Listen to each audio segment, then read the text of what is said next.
UP में एक जगह है बिजनौर, और इस बिजनौर डिस्ट्रिक्ट में एक सरकारी ख़जाना है, और उस ख़जाने में करीब 73 केजी सिल्वर यानी कि चांदी, 73 किलो चांदी पिछले 50 सालों से रखा हुआ है, 1972 से। अब 50 सालों से 73 किलो के करीब 73 केजी सिल्वर, आज के मौजूदा दौर में देखें तो शायद उसकी कीमत रफली अराउंड 35 लाख, 35 लाख के करीब होगी। अब 35 लाख की अमानत चांदी की शक्ल में उत्तर प्रदेश के बिजनौर ज़िले के एक सरकारी ख़जाने में रखा हुआ है, और अब इस ख़जाने की हिफाजत भी करनी है, तो बाकायदा हर साल इसकी सिक्योरिटी, सुरक्षा के लिए भी सरकारी आवेदन और ये सारी चीज़ें निकलती हैं, सुरक्षा गार्ड तैनात किए जाते हैं, और वो वहाँ पड़ा हुआ है। और कमाल की बात यह है कि पिछले 50 सालों में किसी ने भी इस चांदी को, इसके ऊपर अपना हक जताने के लिए वो आगे नहीं आए, जबकि एक परिवार है जिसका ये ख़जाना है, लेकिन वो परिवार कभी आगे नहीं आया। कहानी यूँ है कि 1972 में इंदिरा गांधी जब प्राइम मिनिस्टर थी इस देश की, तब वो बिजनौर के दौरे पर गई, और वहाँ एक पुल बनना था, और उस पुल के उद्घाटन के लिए गई थी, और उस पुल का नाम था कालागढ़ बांध, बल्कि बांध बनना था, तो कालागढ़ बांध बनना था, उसके उद्घाटन के लिए गई थी। वहाँ बहुत सारे लोग, मजदूर, ये तमाम लोग भी काम कर रहे थे। तो उसी दौरे के दौरान बिजनौर में वहाँ के लोगों ने इंदिरा गांधी को, एक हमारे यहाँ पहले बहुत चलता था, नेताओं को तराजू पे सिक्कों से और इन सब चीज़ों से तोला जाता था, अनाज से, सिक्कों से, तो उस वक्त भी इंदिरा गांधी के वज़न के करीब उन्हें चांदी से तोला गया, चंदा करके लोगों ने। और इंदिरा गांधी की तब जो उनकी वज़न, उनका वेट था 73 केजी, अपने आप को फिट बहुत रखती थी, तो 73 केजी के हिसाब से चांदी जो है इंदिरा गांधी को भेंट किया गया तोहफे के तौर पर। अब 73 किलो काफ़ी वज़न होगा, और प्राइम मिनिस्टर देश की, तो जब तोल दिया गया तो अब ये सारी अमानत इंदिरा गांधी की हो गई। अब इंदिरा गांधी को दिया गया कि भाई ये भेंट है हमारे गाँव के इलाके के लोगों की तरफ से, आप लीजिए। इंदिरा गांधी ने उसे स्वीकार तो किया, पर उसको अपने साथ ले जाने से मना कर दिया। उन्होंने कहा कि ये मेरी निजी संपत्ति नहीं है। और इसी के बाद अब चूंकि इंदिरा गांधी के नाम पे ये कलेक्ट हुआ था, तो ये हुआ कि उस वक्त इसको चलो सरकारी ख़जाने में रख दिया जाएगा, बाद में देखा जाएगा।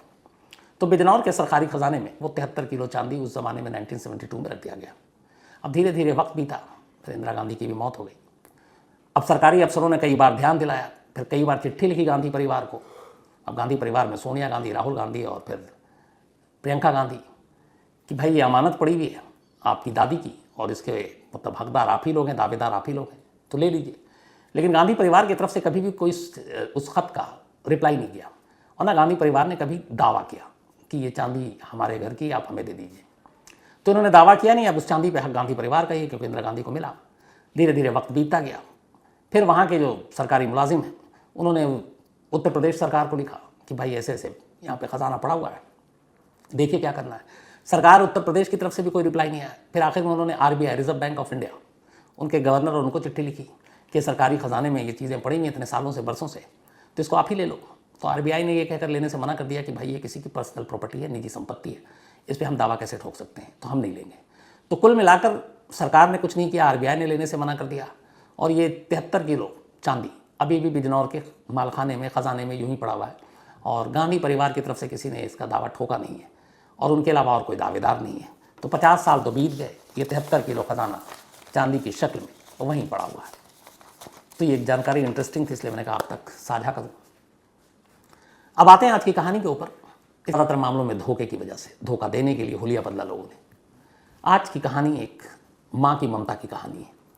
माँ क्या होती है इसके लिए शायद कहने की कोई ज़रूरत नहीं है, क्योंकि हम सब जब दुनिया में आते हैं तो हमें मालूम है कि माँ की अहमियत क्या होती है। वो माँ ही होती है जो अपने कोख से हम लोगों को जन्म देती है, तमाम तकलीफ़ें उठाकर। वो माँ ही होती है जो खुद भूखी रहती है पर अपने बच्चों को अपने हिस्से का भी निवाला देती है। और माँ की ममता और माँ का प्यार, इसका कोई मोल है ही नहीं। बड़ा अफसोस होता है जब कई बार ऐसी कहानियाँ देखता हूँ, सुनता हूँ कि जब बच्चे बड़े हो गए तो उसी माँ बाप को जब बूढ़े हो गए तो उन्हें ठुकरा दिया, वृद्धाश्रम या कहीं और आश्रम में ले जाकर छोड़ दिया, रख दिया, कोई उनका ख्याल नहीं करता। वो लोग सोचे जो ऐसा करते हैं अपने माँ बाप के साथ जब वो बूढ़े हो जाते हैं, कि जब वो बूढ़े होंगे अगर उनके बच्चे उनके साथ ऐसा करेंगे तो फिर क्या होगा, क्योंकि इस दुनिया में ही सब कुछ रिटर्न मिलता है। तो ऐसी कहानियाँ हैं, बहुत बार लोगों ने समझाने की कोशिश की, लेकिन दुनिया है, हर तरह के लोग हैं। तो माँ की कहानियों से तो दुनिया पटी पड़ी है, भरी पड़ी है, लेकिन ये कहानी अपने आप में एक मिसाल है। कहानी तमिलनाडु की है। तमिलनाडु में एक जगह है, एक गांव है जिसका नाम है कटुनायक्कनपट्टी। कटुनायक्कनपट्टी एक गांव है जो करीब, वहाँ का जो सबसे करीबी शहर है, उस शहर का नाम है थुथुकुडी। थुथुकुडी से करीब 30 किलोमीटर की दूरी पर ये कटुनायक्कनपट्टी गांव है। इस गांव में एक महिला रहा करती थी, बल्कि एक लड़की, क्योंकि बात 1986 की है। 86 में उस लड़की की उम्र थी करीब 20 साल। उसका नाम था एस पेचियामल।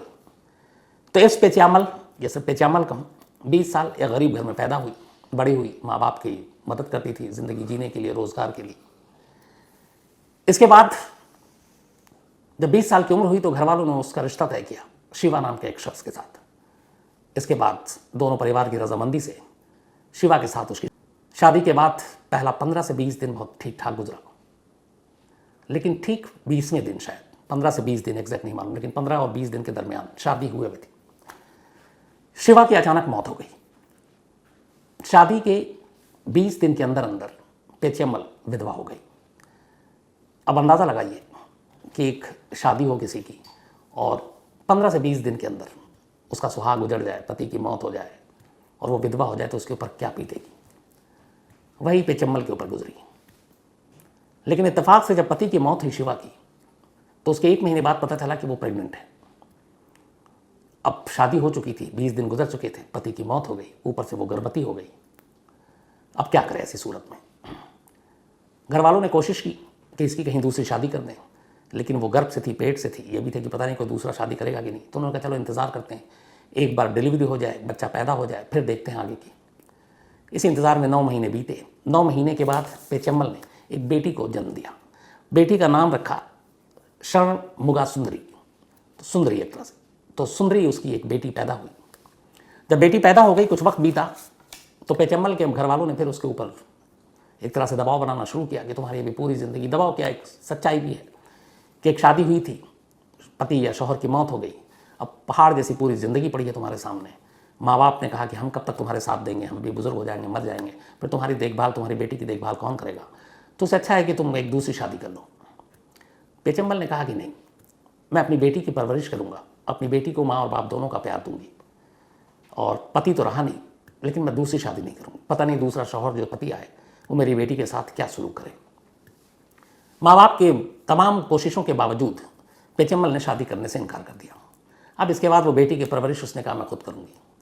छोटे मोटे काम करने लगी, नौकरी करने लगी, लेकिन जल्दी उसे अंदाज़ा हो गया कि ये दुनिया पुरुष प्रधान है, यहाँ मर्दों का बोलबाला है, मर्दों का दबदबा है। हम आप चाहे कितनी भी बात कर लें समानता की और अधिकार की, महिला पुरुष में कोई भेदभाव नहीं, हकीकत ये है कि आप बड़े बड़े शहरों से हटकर छोटे छोटे जगहों पे जाएं तो ये सच्चाई आज भी है कि फ़र्क है।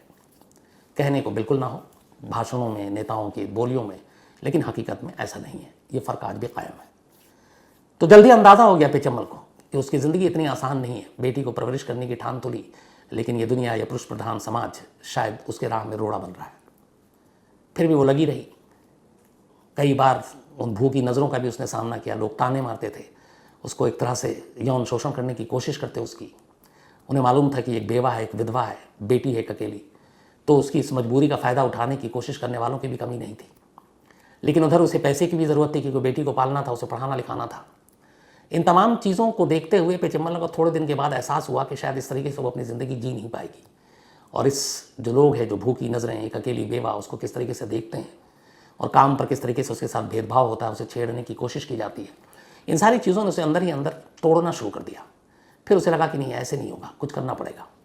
और इसी के बाद एक रोज़ वो पहुँचती है तिरुवेंचूर के मुरुगन मंदिर में। ये बहुत ही मशहूर मंदिर है, मुरुगन मंदिर। वहाँ जाती है कुछ ठान कर। वहाँ जाने के बाद वो अपने केश यानी कि बाल को दान कर देती है उस मंदिर में। दान करने के बाद वहीं वो अपना एक तरह से इसी दुनिया में एक नया जन्म लेती है। साड़ी, जो महिलाओं के कपड़े वस्त्र थे, वो उसे वहाँ त्याग देती है और उसकी जगह लुंगी और कुर्ता या लुंगी और कमीज़ पहनना शुरू कर देती है। और उसी मंदिर से वो एक नया नाम लेकर निकलती है, मुथु। तो पेचियम्मल उस मंदिर में केश दान करने के बाद अपने वस्त्र भी उतार देती है और अब मर्दों के कपड़े, लुंगी और कुर्ता या लुंगी और शर्ट, जो उस इलाके की वेशभूषा थी, उसको धारण कर लेती है और मुथु नाम से एक नई अपनी पहचान बनाती है। इसके बाद अब उस गांव से भी निकल चुकी थी, कटुनायक्कन पट्टी से, और एक दूर उस गांव से कहीं और अपनी बेटी के साथ एक नया बसेरा बसाती है। और इसके बाद इस नए नाम के साथ वो नए नए जगह पे रोज़गार तलाशती है और काम करती है। कहीं रेस्टोरेंट में, कहीं दुकानों में, कहीं जहाँ पेंट किया जाता है, कहीं कंस्ट्रक्शन साइट पे, इन सब जगहों पे काम करती है। लेकिन इन काम के दौरान धीरे धीरे उसे एहसास होता है कि लोग अब उसकी तरफ देख नहीं रहे हैं और लोगों की वो नज़रें जो है वो पकड़ लेती थी। उसे लगा उस नज़रों से वो बच गई है। भेष बदलने की बात सिर्फ उसकी बेटी तक मालूम थी। कुछ वक्त बीता। इसके बाद जब वो वक्त बीता, कुछ समय के बाद ये वापस अपने गांव में आई, इसी कार्टून एक्टन पट्टी में, और आने के बाद फिर वहीं रहने लगी। सिर्फ इसके घर के करीबी रिश्तेदार जो लोग थे और इसकी बेटी, उन्हें ही पता था कि ये एक औरत है। बाकी जितने मोहल्ले और बाकी जो दूसरे लोग थे उन्हें यह मालूम था कि ये मुथु नाम का कोई मर्द है। अब वहाँ आने के बाद उसने अपने काम धंधा शुरू किया। उसने कंस्ट्रक्शन का काम किया, होटल चाय की दुकानों में काम किया, पेंटर के तौर पे पेंट करने का काम किया। उसने कई जगह पर, उसको पराठा मास्टर कहा गया, कहीं पे पेंटर मास्टर, और ये सारी जगह के साथ साथ उसको एक नया नाम भी मिला। अब उसे लोग अन्नाची बुलाते थे। अन्नाची उस एरिया में मर्दों को या भाई को, पुरुष का एक पारंपरिक नाम है एक तरह का, जिसमें एक तरह से रिस्पेक्ट के साथ दिया जाता है। तो अब पेचेमल्ला जो है वो अन्नाची हो चुकी थी लोगों के लिए, और वो इसी तरीके से अपना काम करती रही। यहाँ तक कि उसने अपनी इस पहचान को कायम रखने के लिए जो बहुत सारी मुश्किलें आई, उन मुश्किलों को भी उसने पार किया। कैसी कैसी मुश्किलें थी। अब वो बस में सफ़र करती थी। बस में पुरुष के लिए अलग सीट है, महिलाओं के लिए अलग है, बट वो पुरुष हैं उनकी सीट पर जाकर बैठती थी, क्योंकि उसके वेशभूषा सारी चीज़ें ऐसी थी ताकि लोगों को शक ना हो। और कुर्बानी उसने ये दी कि जो तमिलनाडु में बस थी वो महिलाओं के लिए फ्री थी। वो चाहती तो महिला सीट पर जाकर बैठकर वो फ्री बस की सुविधा हासिल कर सकती थी, लेकिन उसने चूंकि अपना पूरा हुलिया एक मर्द का बना रखा था, तो वो बाकायदा टिकट लेती थी। जितना कमाती थी उसमें भी ईमानदारी से टिकट लेती थी, और पुरुष की सीट पर बैठकर टिकट लेकर, जबकि महिलाओं के लिए फ्री है, सफ़र करती।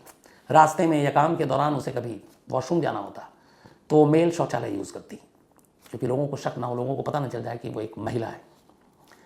यहाँ तक कि उसने अपने जितने आईडी से लेके आधार कार्ड जो भी बनाया, उस सब मुथु और एक पुरुष के नाम पर बनाया। हर चीज़ पे उसका जो मर्द और पुरुष वाली जो भेदभाव को क्लियर करता है, उसमें अपने आप को मेल लिखा, पुरुष लिखा। इन सारी तकलीफ़ों को झेलती रही, अपनी बेटी को पालती रही, बेटी को पढ़ाती रही, परवरिश करती रही। धीरे धीरे वक्त बीता, 36 साल बीत गए। 1986 से 2022 आ गया।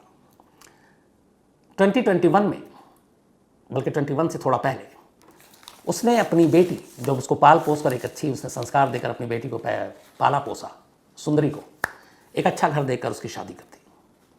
बेटी की जिम्मेदारी खत्म हो गई। सुंदरी अपने ससुराल पहुंच गई। पेचम्मल को लगा कि जो उसने तय किया था अपनी बेटी के परवरिश के लिए अपने आप को बदलेगी। 36 साल तक एक औरत मर्द बनकर रही अपनी बेटी को पता है वो माँ है, लेकिन उसको उस रूप में देखकर शायद बाप का भी प्यार मिला। बेटी की शादी के बाद उसे लगा कि अब उसकी जिम्मेदारी खत्म हो गई, और तब उसके 36 साल बाद उसने अचानक कहा, अपने असली रूप के बारे में बताया कि मेरा नाम ये है। जिन लोगों को नहीं मालूम था, जो उसको 10, 12, 15, 20, 25, 30 सालों से जानते थे अन्नाची के तौर पर, मुथु के तौर पर, उन्हें यकीन नहीं हुआ, क्योंकि उसने अपने हुलिये, अपने चेहरे, अपने कपड़े, पहनावे, बोलचाल, चलना फिरना, सब कुछ मर्दों की तरह किया था। लेकिन उसकी इस असलियत के सामने आने के बाद, जब इस असलियत के पीछे की उसकी असली कहानी लोगों ने सुनी, तो फिर हर एक को पेचम्मल से न सिर्फ प्यार हो गया, बल्कि इज्जत बढ़ गई नज़रों में उनकी। इसके बाद पेचम्मल ने कहा कि अब बहुत हुआ, लेकिन हाँ, इस बदले हुए रूप ने मुझे एक ताकत दी, एक नई पहचान दी। अब बेटी की जिम्मेदारी खत्म हो गई। मैं वापस चाहूँ तो पेचम्मल बन सकती हूँ, एक औरत बनकर ज़िंदगी जी सकती हूँ। 57 साल की उम्र हो गई है, 57 ईयर। लेकिन बोली कि नहीं, अब इसी पहचान के साथ मैं बनना चाहती हूँ। मैं मुथु के तौर पर ही मरना चाहती हूँ, पेचम्मल के तौर पर नहीं, क्योंकि इसने मुझे बहुत कुछ दिया है। बेटी ससुराल में है। इसके बाद मनरेगा में जो 100 दिन कम से कम मिनिमम आपको वेजेस, मजदूरी मिलती है, इसने मनरेगा का कार्ड बनाया। अच्छा, इसकी एक और मजबूरी थी, इसने कहा कि मैं विधवा पेंशन भी नहीं लूँगी, क्योंकि मैं मुथु हूँ, मैं पेचम्मल नहीं हूँ, तो वो भी नहीं लिया। इसने सारे अपने जो डॉक्यूमेंट्स बनाए थे वो सारे पुरुष के थे। सिर्फ एक मनरेगा का कार्ड ऐसा इकलौता कार्ड था जिस पे इसने अपना असली नाम और पहचान कि मैं एक महिला हूँ वो दर्ज किया, और उसी के बलबूते पे जो मिनिमम 100 दिन की मजदूरी मिलती है, काम मिलता है, वो पैसे भी मिले। अब 57 साल की उम्र में पहली बार पेनियम्मल ने सरकार से गुजारिश की, और वहाँ के साउथ में पढ़ा जाने वाला एक अखबार द न्यू इंडियन एक्सप्रेस, उसने बाकायदा इंटरव्यू किया और छापा। उसने कहा कि अब मेरी उम्र हो गई है, अब मैं पहले जैसी नहीं रही मजबूत और इतनी फुर्तीली। बेटी अपनी ससुराल पहुंच गई है, बेटी से भी मैं अब कुछ लेना नहीं चाहता हूँ, बेटी के ऊपर बोझ नहीं बनना चाहता हूँ। देखिए, जिस बेटी के लिए एक माँ ने अपना रूप हुलिया बदल लिया, माँ क्या होती है, वो कहती है कि बेटी अपने दुनिया में खुश रहे, मैं उसके ऊपर बर्डन नहीं बनना चाहती हूँ। बट अब मेरी हालत भी ऐसी नहीं है कि मैं बहुत मजदूरी और काम कर सकूं। तो अगर सरकार मेरी कुछ मदद कर सके तो ये बेहतर होगा। तो कहते हैं कि वहाँ के कलेक्टर ने कहा है कि अगर तमिलनाडु की किसी भी सरकारी स्कीम के तहत कोई भी ऐसी चीज़ होगी जो पेनेम्मल के लिए काम आ सके, उससे कुछ पैसे मिल सके, तो हम ज़रूर करेंगे। और वहाँ की सरकार ने और कलेक्टर ने वादा किया। पेनेम्मल आज भी अपने गाँव में है और अब उसकी कहानी सुनकर उसका गांव भी मशहूर हो गया। दूर दूर से लोग उस औरत को देखने आते हैं, उसे सलाम करने आते हैं, जिसने 36 साल तक सिर्फ अपनी बेटी के लिए अपना पूरा वजूद ही एक तरह से बदल दिया, दांव पर लगा दिया था। तो ऐसी ऐसी भी कहानियां होती हैं। लेकिन इस पूरी कहानी में एक और भी दूसरा अफसोसनाक पहलू है। एक माँ को मर्द बनने की ज़रूरत पड़ी क्यों, ये पूरे सोसाइटी से एक सवाल है। इसलिए एक औरत जो तन्हा है, अकेली है, विधवा है, कोई उसका सहारा नहीं है, हमारा समाज उसको किस नज़र से देखता है, मुझे लगता है आप सब बेहतर जानते हैं। तो जब तक ऐसा होता रहेगा, लोग अपनी इज्जत बचाने के लिए, अपनी असमत बचाने के लिए शायद इसी तरीके से हुलिया बदलते रहेंगे। तो ये अफसोसनाक पहलू ये है कि पेनेम्मल को ये सब कुछ इसलिए करना पड़ा क्योंकि शायद उसे लगा कि ये घूरती नज़रें जो जिनके बीच में वो काम कर रही है, वहाँ वो महफूज नहीं है, सुरक्षित नहीं है, कुछ भी हो सकता है। लेकिन अगर वो एक मर्द बन गई तो शायद सब कुछ ठीक होगा। तो कहीं ना कहीं जो हमारे सोसाइटी, हमारे आसपास में ऐसी चीज़ें होती हैं, कई बार ऐसी ऐसी चीज़ें जो हैं एक पेनेम्मल को मुत्तु बनने पर मजबूर करती हैं। लेकिन ये अपने आप में उसके हौसले की कहानी है और वाकई सलाम है उस औरत को। तो आज कहानी में इतना ही, लेकिन कहानी ख़त्म करूँ उससे पहले वही